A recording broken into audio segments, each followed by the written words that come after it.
विसरलीस का तू? हाय, तुम्ही कशाला टेन्शन घेताय?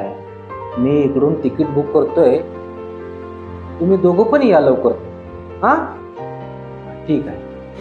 अरे वा, कोणाच तिकीट बुक करताय? अगं माहिती नाही तुला?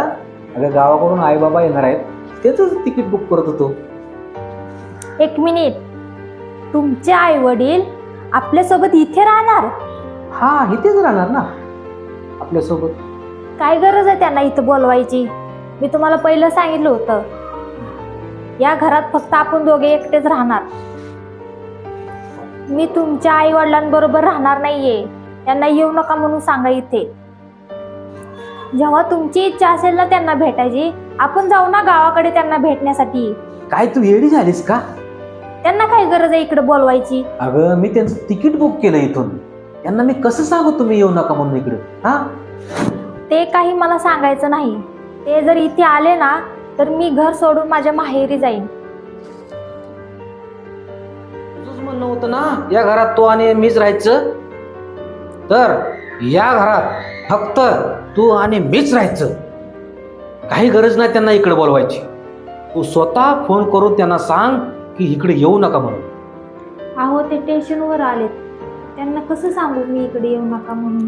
सेम तसंच जसं तू मला पहिलं नकार द्यायला सांगितलं. वाईट वाटतंय ना? पण मला बिलकुल पण वाईट वाटत नाही. अहो, माझं ऐका तरी. मला काहीही सांगू नकोस. तू स्वतः त्यांना फोन करून सांग येऊ नका म्हणून. मीही सांगू शकलो असतो त्यांना इथे येऊ नका म्हणून, पण मी का सांगू त्यांना? ते तर तुझे आई वडील आहेत, तूच सांग त्यांना. अहो, समजून घेण्याचा प्रयत्न करा. ते ह्या वयात कुठे जाणार? अहो, माझा भाऊ तर त्यांना सांभाळणार नाही. ते माझ्याकडे येणार नाही तर मग कुठे जाणार? ते कुठे जातील मला काही माहित नाही. या गोष्टीशी माझा काहीही संबंध नाही. हे बघ, मला एवढंच कळतंय, माझे आई वडील तुला आवडत नाहीत, तर तुझे आई वडील मलाही आवडत नाहीत. तू त्यांना स्वतः फोन करून सांग इकडे येऊ नका म्हणून.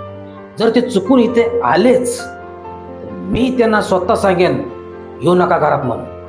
कारण पण मी त्यांना सांगेन की मी त्यांना घरात का घेत नाही. जर हे घर माझ्या आई वडिलांना राहण्यासाठी नाही तर ते तुझ्या आई वडिलांना पण राहण्यासाठी नाही. विचार करून निर्णय घे.